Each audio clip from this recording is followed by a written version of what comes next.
foi enviado pelo Espírito Santo de Deus. Que o Senhor possa tomar ele em tuas mãos nessa hora. Soberano Deus, aqui está o teu filho, ó Pai, ao qual o Senhor preparou, ó Deus, para estarmos aqui nessa noite, ó Deus, para ouvir uma porção da tua palavra neste lugar, ó Pai.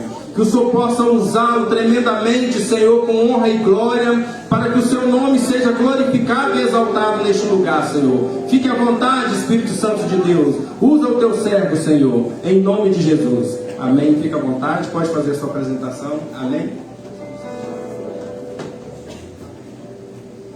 Louvado seja Deus. Meus irmãos, paz seja com vós. Amém. Por gentileza, você que trouxe o exemplar da palavra de Deus, vamos abrir a Bíblia no Evangelho de Jesus Cristo, a qual escreveu Mateus, capítulo 28. Quando você vai procurando aí, queridos, quero atributar a Deus toda a honra e toda a glória, porque dele e para ele são todas as coisas. Quero louvar a Deus, irmãos, pela vida do presbítero Everton. Cadê o Everton? O Everton, atrás. Muito obrigado, Everton. Muito obrigado, em nome de Jesus. Criança de 1 a 10 anos, irmãos, pode ir para as salinhas, que a tia vai estar ali ministrando para vocês, tá? Vão ter uma ministração diferente na linguagem que elas entendem. De 1 a 10 anos, pode ir até a porta lá, que as tias já estão lá esperando. Amém? Desculpa, pastor. Deus abençoe o presbítero Everton, a irmã Jéssica. Eu amo muito essa família, irmãos. Eu amo muito esse casal. O Evangelho de Jesus Cristo, que escreveu Mateus capítulo 28, versículo 16.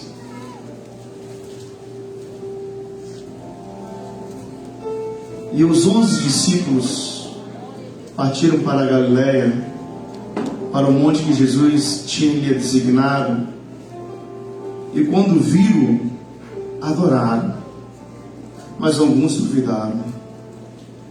E chegando Jesus, falou-lhe dizendo: é-me dado todo o poder no céu e na terra. Portanto, ide, fazei discípulos de todas as nações, batizando-os em nome do Pai, do Filho, do Espírito Santo, ensinando a guardar todas as coisas como eu vos tenho mandado.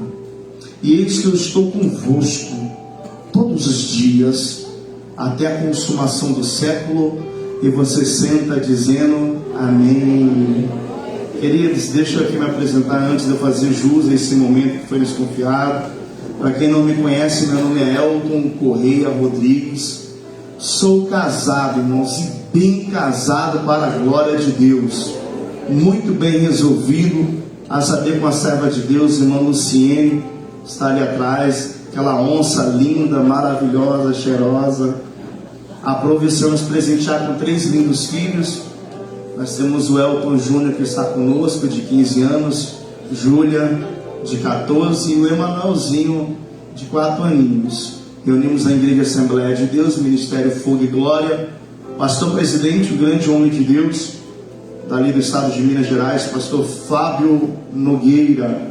Pastor Fábio Nogueira é o nosso pastor presidente. Pastor local, pastor Girlei Rosa, e a minha pessoa, pela bondade de Deus.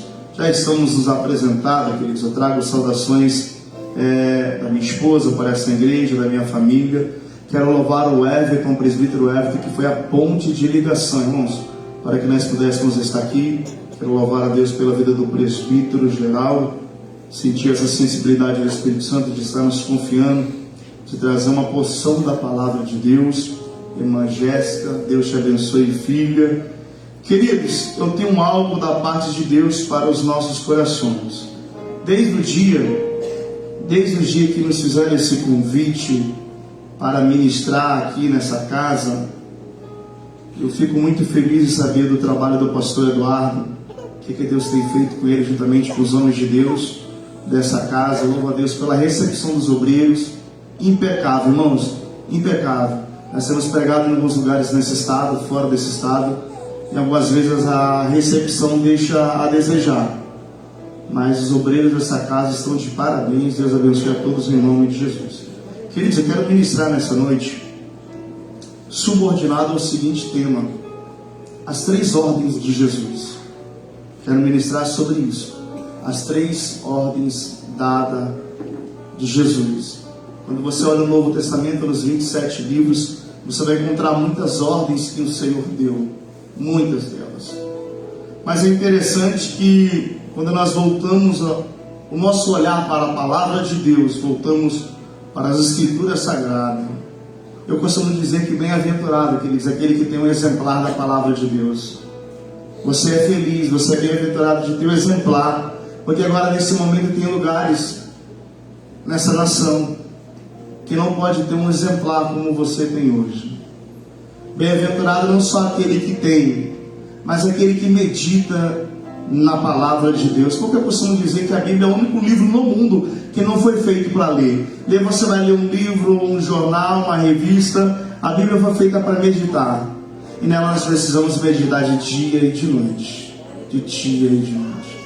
Mais feliz do que aquele que tem um exemplar, mais feliz do que aquele que medita na palavra de Deus, é aquele que vive ela, aquele que submete o que está escrito nas Escrituras Sagradas.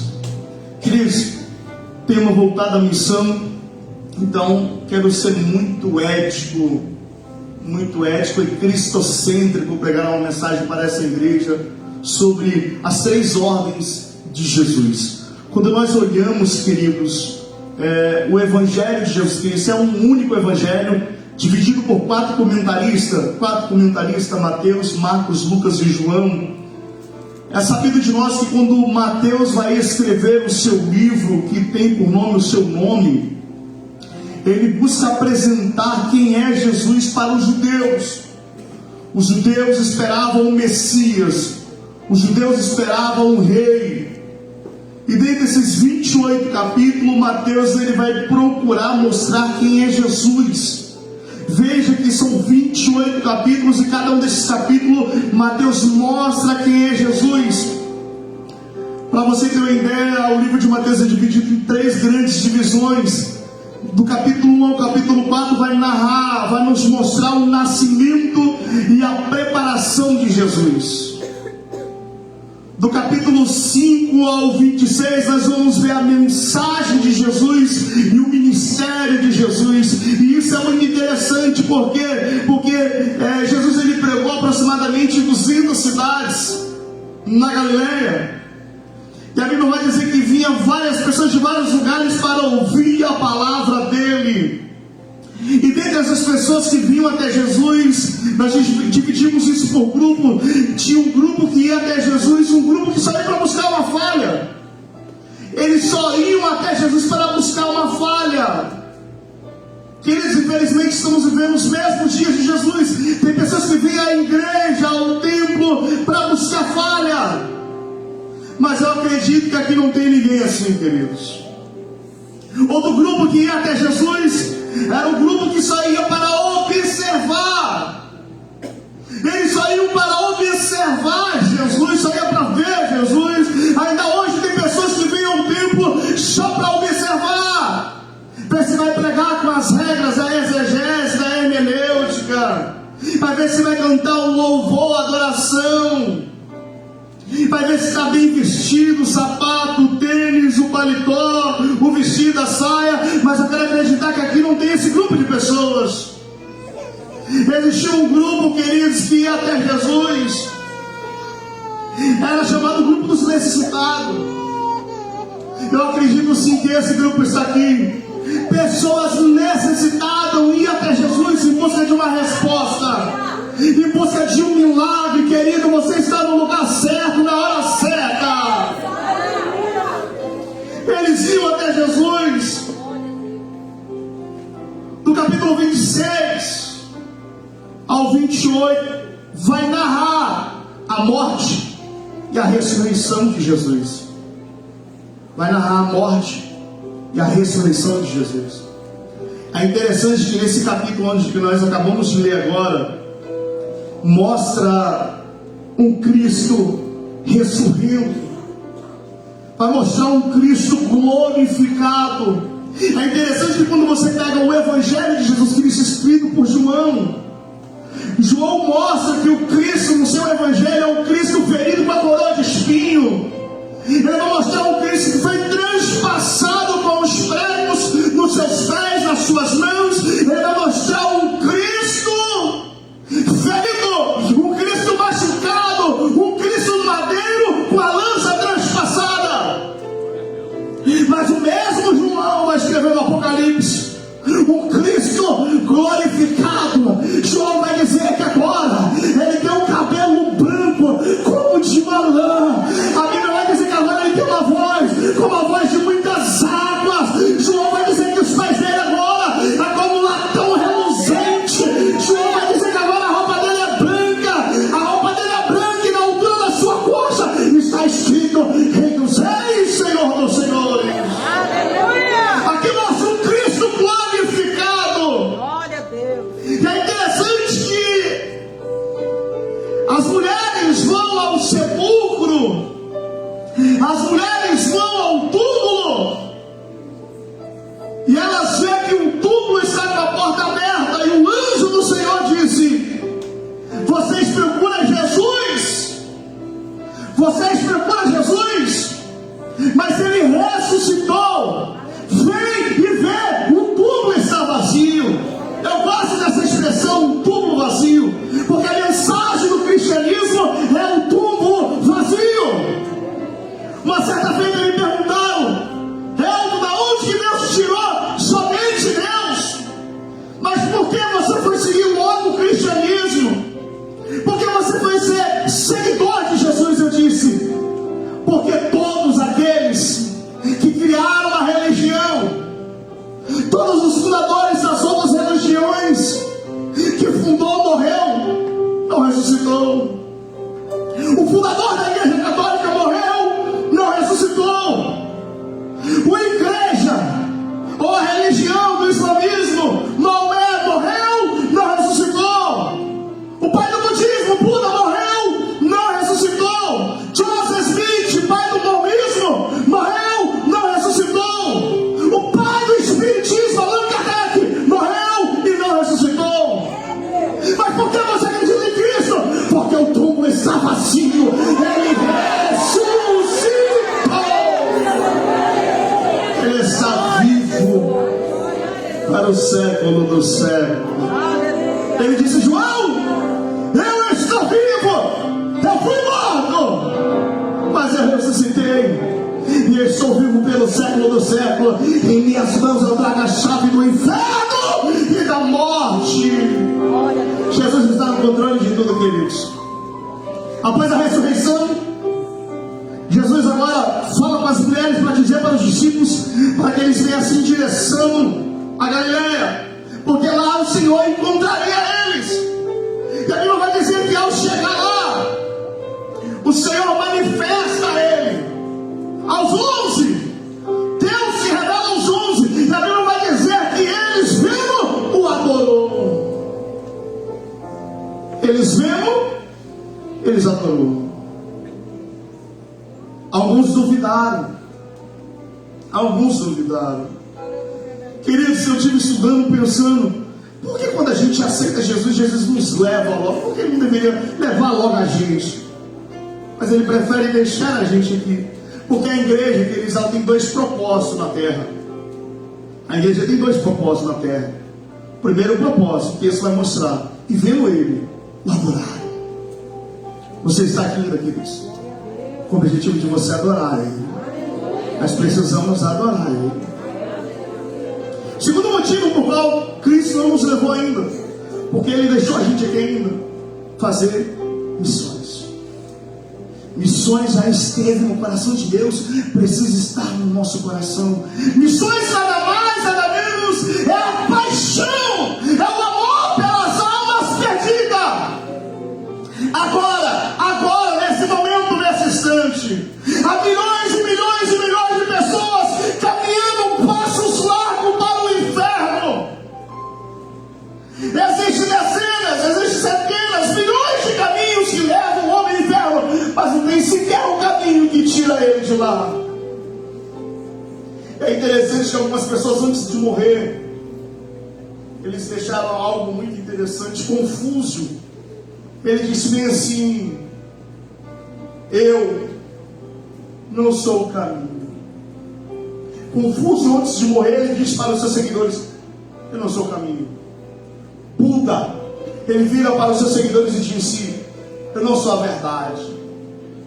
Maomé, pai do islamismo, ele disse: eu não sei qual é o propósito da vida, mas a Bíblia vai dizer que o Cristo, Jesus, no Evangelho de João, capítulo 14, versículo 6, ele disse: eu sou o caminho, a verdade e a vida. Ninguém verá o Pai se não for por Cristo. Aí Jesus aparece aos discípulos, e Jesus não vai dar uma sugestão, Jesus vai dar uma ordem aos discípulos. E qual foi essa ordem? Ide. O termo grego aqui significa indo.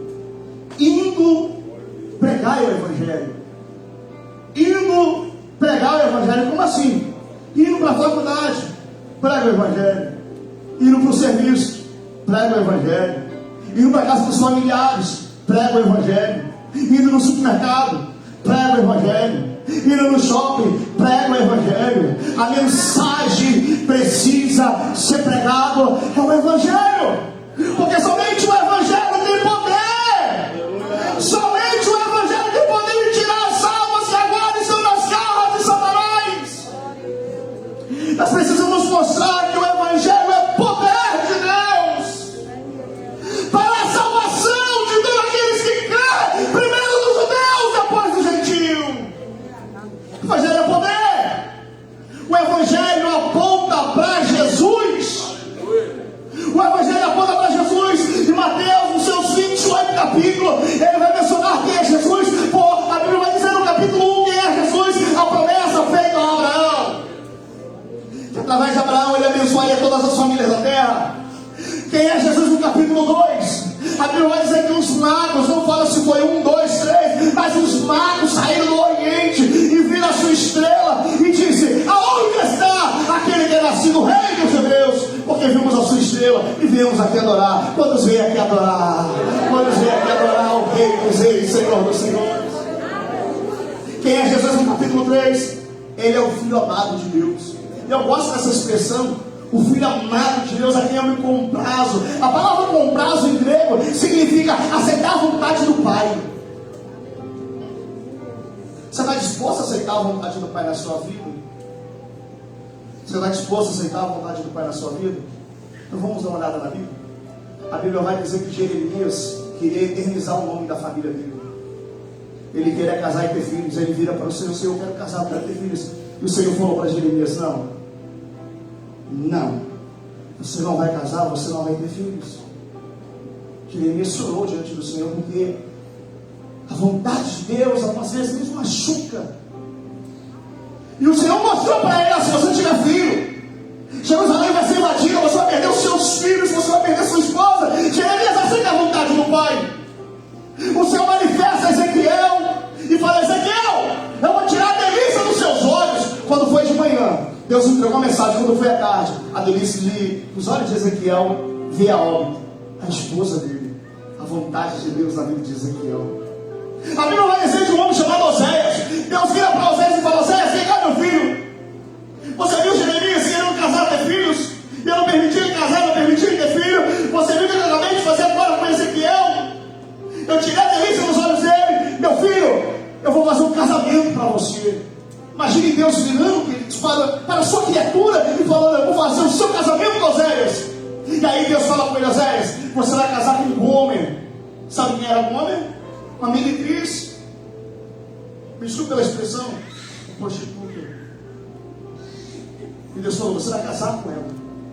E ele casou, teve filho com ela. E por diversas vezes vai mostrar a infidelidade de homem para o Oséias. Só que Oséias não abre mão de nada. O amor de Oséias fez Oséias comprar o homem. Ali vai apontar para o Calvário, ali vai apontar para Cristo. O amor de Cristo por mim, o amor de Cristo por você. Por muitas vezes nós negamos a Cristo, nós rejeitamos a Cristo, mas a dívida foi paga. Agora Deus vira: eis aí, meu filho amado, a quem eu me comprazo. Lá na frente o Senhor mostraria o Calvário para ele, no Getsemane. Ele disse: Senhor, passa de mim esse cálice, mas todavia não faça como eu quero, mas faça como o Senhor quer. Quem é Jesus no capítulo 4? Ele é o pregador fiel. Jesus no capítulo 4 de Mateus é o pregador fiel. E qual é a mensagem de Jesus? E qual é a mensagem que tem que ser da igreja? Arrependimento. A primeira mensagem que quando Jesus escuta João o Batista pregando: arrependei-vos, arrependei-vos. A primeira mensagem, o primeiro sermão de Jesus é: arrependei-vos. A primeira mensagem da igreja primitiva, no livro de Atos dos Apóstolos: arrependei-vos. Queridos, nós temos que pregar o arrependimento. As pessoas não sabem o que prega. Se prega isso, ofende o grupo. Se prega aquilo, ofende o grupo. Meu querido, minha querida, pregue o Evangelho. O Evangelho é arrependimento. Não tem salvação sem arrependimento, irmãos. O termo para arrependimento, o termo grego é muito lindo: mudança de vida, mudança de comportamento. Aquele que mata não mata mais, aquele que rouba não rouba mais, aquele que mente não mente mais. Por quê? Porque ele se arrependeu. A mensagem de Jesus era: arrependei-vos. Quem é Jesus no capítulo 5? Ele é o cumpridor da lei. Ele buscou cumprir a lei. Quem é Jesus no capítulo 6? Ele é o pão nosso de cada dia.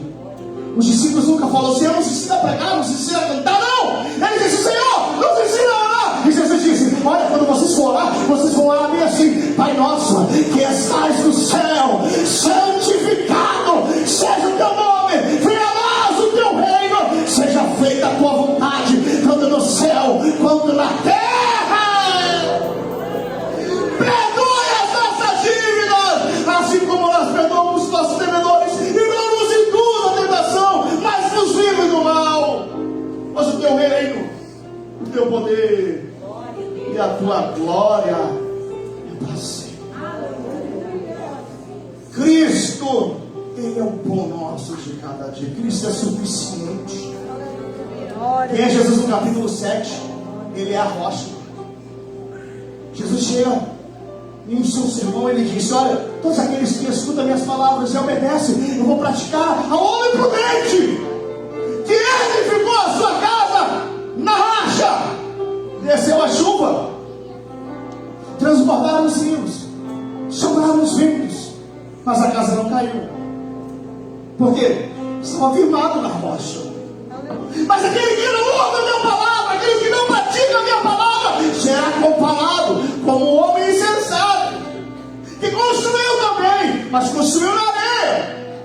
Desceu a chuva, os rios transbordaram, o vento veio, e foi grande a queda daquela casa. Foi esse sermão que Deus me deu no culto no lar hoje, junto com a minha esposa, com os meus 3 filhos. Existe chuva, irmãos. Existe vendavais na nossa vida, que vem. Se você for ver, tanto a casa que estava na rocha, quanto aquela que estava na areia, desceu a chuva, os rios transbordaram, o vento veio, ambas. Mas o que não fez aquela casa cair é onde que estava edificado. Queridos, o diabo não pode tocar no seu casamento se estiver edificado na rocha. O diabo não pode tocar nos seus filhos se estiver firmado na rocha. O diabo não pode tocar no seu ministério se estiver edificado na rocha, que é Cristo Jesus. Que é Ele no capítulo 8. É aquele que fala para o vento e para o mar, lhe obedece. E os discípulos: quem é esse? Que até o vento e o mar lhe obedecem. Que é Ele no capítulo 9. Ele é a cura. Ele é a cura. A Bíblia vai dizer que os enfermos eram colocados aos pés de Jesus. Os enfermos eram colocados aos pés de Jesus, e por Ele era curado. Trazia o enfermo, colocava aos pés, era curado. Trazia o demoniado, colocava aos pés, era liberto. O que é que tinha nos pés desse homem? O que é que tinha nos pés desse homem para essas pessoas serem curadas?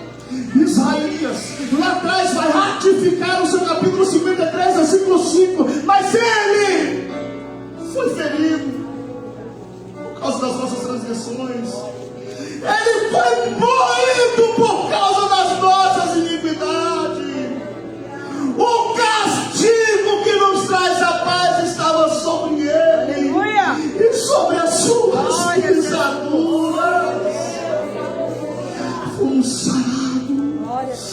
o sarado, irmãos. Você é o sarado de Deus para essa nação.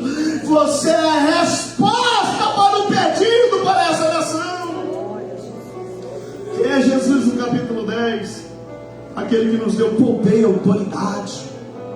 Os discípulos voltaram depois de uma comissão. Senhor, no seu nome, os leprosos são curados. O paralítico levanta e anda. O cego enxerga, o mundo fala. Jesus, ei, alegrai-vos antes. O seu nome está escrito no livro da vida. O seu nome está escrito no livro da vida. Eu fiquei muito feliz quando meu nome saiu lá na faculdade de UFES. Fiquei feliz demais, fui aprovado na UFES. Jesus falou comigo: você está se alegrando por isso? Alegrai-vos antes. O seu nome está escrito no livro da vida. Que Ele no capítulo 11, Ele é o descanso para a nossa alma. Que Ele no capítulo 12, Ele é o Senhor do sábado, o Senhor do domingo, o Senhor da segunda, da terça, da quarta, da quinta, da sexta, do sábado. Ele é o Senhor do sábado. Que Ele no capítulo 13, Ele é o cefeiro. Ele é o cefeiro. A Bíblia vai dizer que Ele vai pegar o trigo e vai levar para o celeiro. Ele vai pegar o trigo, vai levar para o celeiro, mas o joio será arrancado, será tirado e queimado no fogo. Que Ele no capítulo 14, Ele é o faminto, Ele é o alimento para o faminto. Quem é Ele no capítulo 15? Aquele que tem que ser adorado. Aquele que tem que ser adorado. João no capítulo 4, o encontro de Jesus com a mulher samaritana. A mulher vai perguntar: olha, os nossos pais dizem que tem que adorar nos montes, vocês dizem que tem que adorar em Jerusalém. Aí Jesus vai dizer: olha, a hora vem, a hora é agora, a hora é agora, a hora é agora, que os verdadeiros adoradores adorarão o Pai em espírito e em verdade. Que é Ele no capítulo 16. Jesus vira para os discípulos e disse: quem é que a multidão diz que eu sou? Uns dizem que é João Batista, outros dizem que é Elias, outros dizem que é Jeremias, outros dizem que é um dos profetas. Mas e vocês? Quem é que vocês dizem que eu sou? E você, irmãos? E você? Quem é que você tem falado que é Jesus? Pedro, tomando a palavra, disse: tu és o Cristo, o Filho de Deus. Oh, glória, tu és o Cristo, o Filho de Deus. No capítulo 17, no Monte da Transfiguração, está ali Moisés representando a Torá, ou a lei. Está ali Elias representando os profetas. Está ali Cristo representando a graça. Maior do que a lei, maior do que os profetas, é a graça de Deus. Vós sois salvo pela graça. No capítulo 18, quem é Ele? É Ele que está no meio. Ele que está no meio. A palavra meio aparece na Bíblia 709 vezes. É interessante que não dá para falar meio aqui, mas a Bíblia vai dizer que Jesus Cristo, estando na sinagoga, vendo um homem com a mão mirrada, Ele disse: ei, vem para o meio. E quando Ele veio para o meio, o Senhor restaurou, restituiu. Jesus Cristo é levado ao Calvário e é crucificado no meio. E a primeira frase, ou o primeiro brado dos 7 que Ele deu, é muito lindo: Pai, perdoe, porque eles não sabem o que faz. Se Jesus está no meio, Ele perdoa, irmãos. Independente se você matou, se você roubou, se você... não importa o que você fez, Ele te perdoa. Porque no capítulo 19, Ele é o Criador de tudo e de todos. No capítulo 20, quem é Ele? O filho de Davi, o cego, que algumas pessoas famosíssimas dizem que o nome do cego é Bartimeu, mas a Bíblia não fala que o nome dele é Bartimeu. São duas palavras, são de duas palavras: Bar, filho. Timeu é outra coisa, filho de Timeu. Ele disse: eu estou ouvindo barulho. E ele perguntou: o que está acontecendo? Aí falaram: olha, Jesus de Nazaré está passando aqui. Ele disse: Jesus de Nazaré nada, Jesus, filho de Davi, tem misericórdia de mim. Ele teve. Ele teve misericórdia de você, teve misericórdia de mim, teve misericórdia de nós. No capítulo 21, Ele é o profeta de Nazaré. Ele é o profeta das nações. No capítulo 22, Deus de Abraão, Deus de Isaac e Deus de Jacó. No capítulo 23, Ele é o mestre dos mestres. No capítulo 24, Ele é o Messias desejado de todas as nações. No capítulo 25, quem é ele? Ele é o noivo. À meia-noite ouviu-se o clamor. E qual foi? Sai ao seu encontro. Ele vem.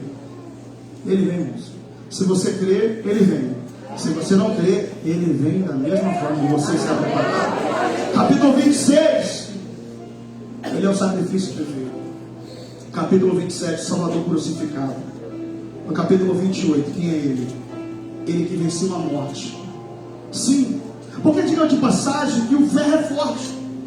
Diga de passagem que o ferro é forte, mas o fogo acaba com o ferro.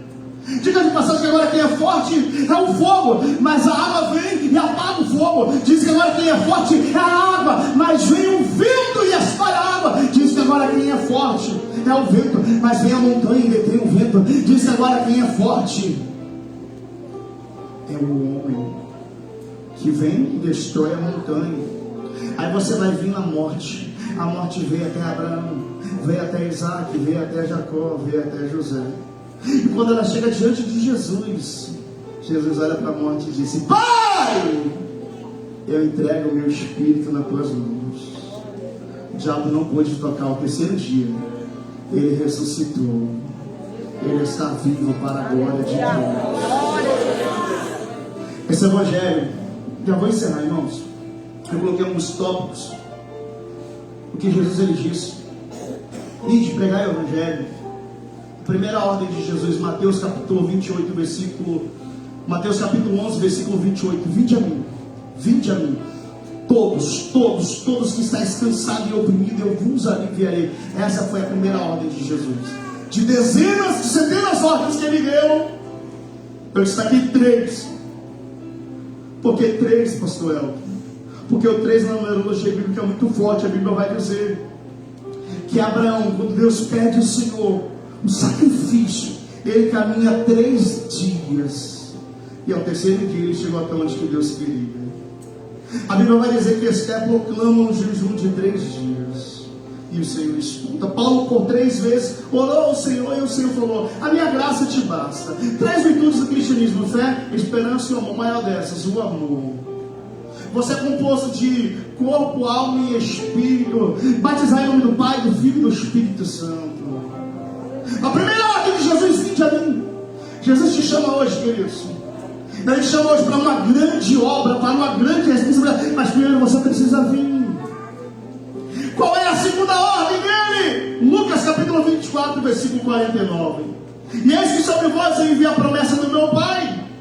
Ficai, porém, em Jerusalém, até que do alto seja revestido de poder. Queridos, é impossível fazer missões sem o poder de Deus. Porque não tem como ganhar almas, não tem como ganhar almas, não tem como saquear o inferno se não tiver poder de Deus. Porque só o Espírito Santo que tem poder de convencer o homem do pecado, da justiça e do juízo. Terceira e última ordem para encerrar: ide. Mas olha o que Marcos vai dizer. Marcos 16, 15. Ele diz: ide, ou indo por todo mundo, pregai o evangelho. Ele diz que se alguém for pregar, se alguém for ensinar, tem que pregar, ensinar o evangelho. Aí ele disse, em Mateus capítulo 28, versículo 19: portanto, ide, fazei discípulo. Qual é o desafio da igreja hoje? Fazer discípulo. Fazer discípulos. Jesus não mandou fazer fã-clube. Jesus não mandou fazer seguidores. Jesus mandou fazer discípulo. É interessante que a palavra discípulo, em termo grego, para discípulo, significa o seguinte: aquele que segue com detalhe. Discípulo é aquele que segue com detalhe. A palavra discípulo significa seguir alguém sendo observado. Você está sendo observado por Cristo. Você está sendo observado, eu estou sendo observado. Ele está dizendo: fazer discípulo. Pastor, qual é a maior evidência que vai revelar se eu sou discípulo de Cristo ou não? Qual é a maior evidência? Romanos capítulo 10, versículo 16. mas nem todos têm obedecido. Mas nem todos têm obedecido o Evangelho. Pois esse Isaías disse: quem crê na nossa pregação, de sorte que através do ouvir a palavra de Deus. Esse Evangelho precisa ser pregado. Aí Paulo vai dizer, Romanos capítulo 1, versículo 16: porque eu não me vergonho do Evangelho. E isso é muito forte, porque existem 3 grupos de pessoas: aquele que não tem vergonha do Evangelho, aquele que não tem vergonha do Evangelho, aquele que tem vergonha. Tem gente que tem vergonha de dizer que é crente, e tem aqueles que envergonham o Evangelho. Paulo vai dizer aos Coríntios: porque se anuncio o Evangelho, não tenho que me gloriar, pois me importa essa obrigação. E ai de mim, se não anuncio esse Evangelho. Jesus disse: fazei discípulo. Qual é a evidência? Marcos capítulo 8, versículo 34. E chamou-se a multidão e os seus discípulos e disse: se alguém quiser vir a mim, negue a si mesmo, tome a sua cruz e segue-me. O verdadeiro discípulo é aquele que nega a si mesmo, nega as suas vontades, os seus prazeres.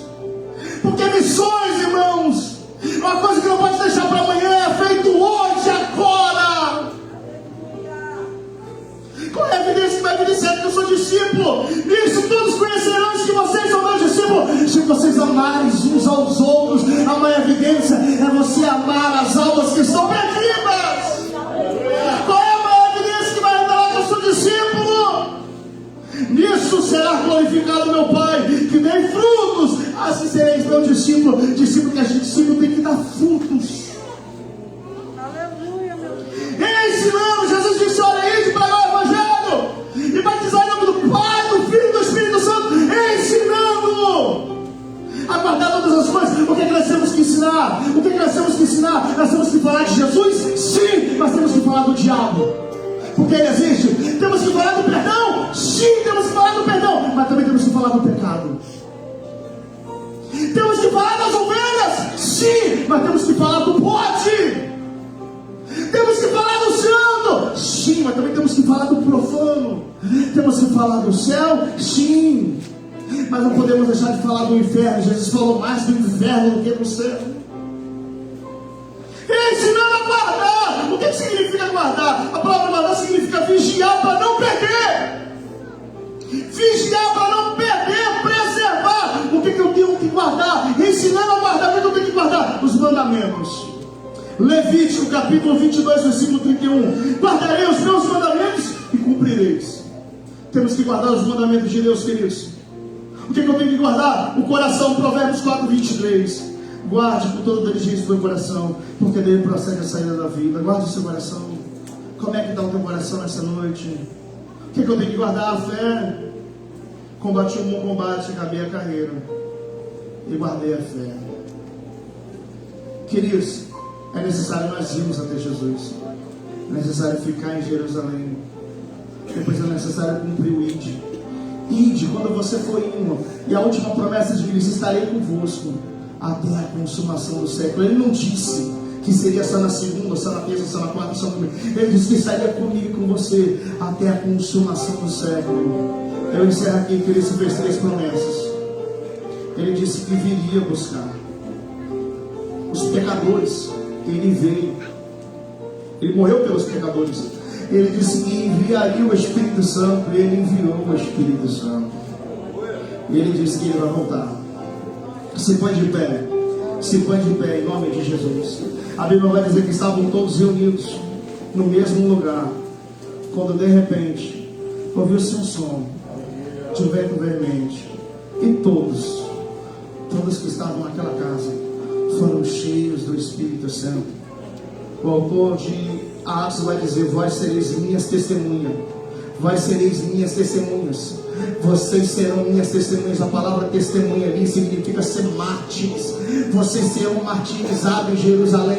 Vocês serão martirizados na Judéia. Vocês serão martirizados em Samaria. Vocês serão martirizados até os confins da terra. Mas eu estarei convosco até a consumação do século. Quantos crê? Quantos crê que o Senhor está nesse lugar? Levanta a tua mão e aplauda Ele, porque Ele merece. Aleluia. Louvado seja o nome do Senhor.